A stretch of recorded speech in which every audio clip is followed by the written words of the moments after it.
Frustrated US student. నేనేనండి frustrated US స్టూడెంట్ని. BTech అయిపోయింది, సంవత్సరం ఖాళీగా ఇంట్లో ఉన్నాం, ఏం చేయాలో తెలీదు. అందరూ అమెరికా వెళ్తున్నారు, అబ్బా అమెరికా అనుకుంటా వచ్చాను. అమెరికా వచ్చా, ఏం చేయాలో తెలీదు. సిలికాన్ వ్యాలీ, NPU ఉన్నాయి రెండు, మాలాంటి వాళ్ళ కోసమే. వీసాలు ఇచ్చేసారు, వచ్చేసాం ఫ్లైట్ ఎక్కి. ఏం చేయాలో అప్పటికే తెలీదు.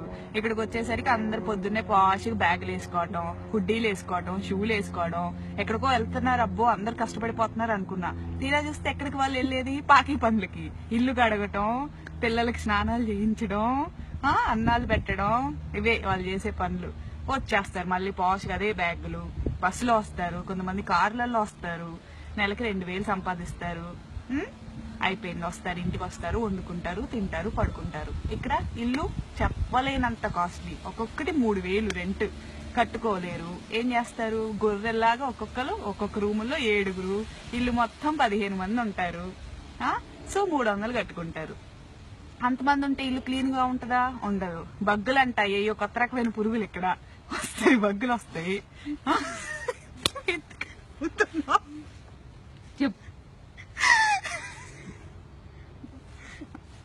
బగ్గులు ఉంటాయి, అయ్యో ఎంత పురుగులు, అవి కొడతాయి. కొడితే డాట్లు ఉంటాయి అనమాట. కొడతాయండి, డాట్లు వస్తాయి. అంటే ఏవో 2 వచ్చిన కొత్తలో తెలిసింది. రెక్స్ ఫుడ్ అని అక్కడ ఉన్నాం, ఏవో కుట్ని ఏమైందా అని చూసుకుంటే ఏవో ఇక్కడ 2 ఉన్నాయి అన్నమాట. చూస్తే ఏంటంటే బక్స్ అన్నారు. బక్స్ ఏంటా అని గూగుల్ చేసా, మనకు తెలియదు కదా. చూస్తే కనపడ్డాయి, ఏదో ఎంత పురుగు ఎంత ఉంది. నల్లులు అంట, ఇండియాలో నల్లులు అంటారంట వాటిని, అవే కుట్ని అంట. నన్ను నాకు తెలీదు. సరే అయిపోయింది, వదిలేసా. తెల్లారేసరికి ఒళ్ళు మొత్తం కుట్టిపెట్టినాయి, అయిపోయింది, రక్తం పీల్చేసినాయి. ట్రీట్మెంట్ అంటారు. తర్వాత బగ్గులు వస్తే ఊరుకుంటారా? వీళ్ళు ఊరుకోరు. ఏదో ఇన్స్పెక్షన్లు అంటారు, ఇక్కడ ఇన్స్పెక్షన్లు అంట, వస్తారు.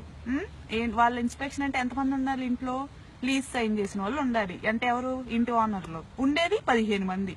అందరు బయటికి రావాలి, ఎక్కడ వస్తారో తెలియదు, హోమ్లెస్ లాగా. ఇప్పుడు నేను కూర్చున్నా చూడండి, ఇదిగోండి, మాకు ఇన్స్పెక్షన్ ఉంది ఇంట్లో. ఎక్కడ వచ్చా, ఇక్కడ ఉన్నా నేను. దాహం వేస్తుంది, మంచినీళ్ళు ఉండవు, ఆకలి వేస్తుంది, తిండుండదు, కార్డులు ఉండవు, అన్ని రూమ్ లో ఉంటాయి. రూమ్ లో పెట్టి వాళ్ళు లాకేసుకొని వెళ్ళిపోయాడు. ఇదిగో ఇప్పుడు ఇక్కడ కూర్చొని ఎండలో చలి కొనుక్కుతున్నా, హుడ్డీ లేదు, మర్చిపోయి వచ్చా. వణుకుతూ కూర్చున్నా, ఇక్కడ ఎండలో కూర్చున్నా, అందుకనే కొంచెం లైటింగ్ వస్తుందని. ఎవరన్నా వాటర్ ఇస్తారా అని ఎదురు చూస్తున్నా, దిక్కులు చూస్తున్నా. తెలుగు వాళ్ళు ఎవరన్నా కనపడతారేమో, వాటర్ ఇస్తారేమో, ఇస్తారేమో అని చూస్తున్నా. ఎవడ కనిపించట్లా, అందరు ఇళ్లలో రూమ్ లో లాక్ వేసుకొని కూర్చున్నారు. సాయంత్రం దాకా ఇక్కడే చావాలండి, 4:30 దాకా. ఒక్కరోజు దొరుకుద్ది. నేను పాకి జాబే చేస్తున్నా, ఒక్క జాబు దొరుకుద్ది హాలిడే ఇంట్లో కూర్చోడానికి. అది లేదు. ఇదిగో ఇక్కడే దిక్కుమాలిన స్థితి. ఇక్కడ తెచ్చా నేను, చూడండి, ఇలాంటి స్థితిలో ఉన్నా నేను. ఎవరు వద్దండి, అమెరికా వద్దు, ఏమొద్దు, ఇండియాలో ఉండండి, హాయిగా బతకండి ఇండియాలో. ఇదే నా కంక్లూషన్. సెలవు.